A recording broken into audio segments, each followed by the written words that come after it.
আবহাওয়া অনেকটাই খারাপ আর বৃষ্টি পড়তেছে বড় বড় ফোঁটা। আর এর মাঝে সুরভিহাট যাচ্ছে কালীগঞ্জ ইলিশার উদ্দেশ্যে। মুক্তারপুর ব্রিজ অতিক্রম করছে লঞ্চটি। আর দুপুর 2টায় আসছে ঢাকা থেকে। আর এখন বাজে 3টা 22 মিনিট। 3টা 22 মিনিটে মানে 1 ঘন্টা 22 মিনিট লাগছে মুন্সিগঞ্জে আসতে। এখন মুন্সিগঞ্জ অতিক্রম করবে লঞ্চটি।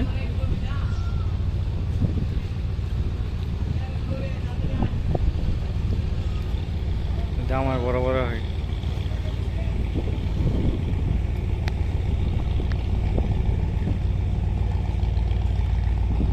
তো ভোলা জেলার মধ্যে সবচেয়ে বড় লঞ্চ কিন্তু সুরভিহাটি। অনেক মেঘ করছে, অন্ধকার দেখা যাচ্ছে।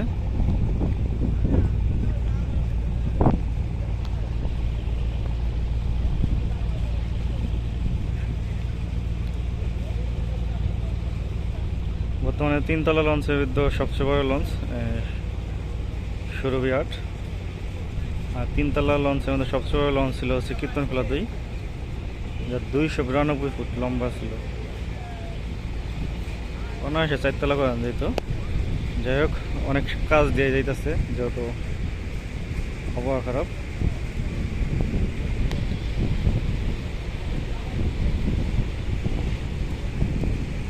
আরে বৃষ্টি পড়ে গেল।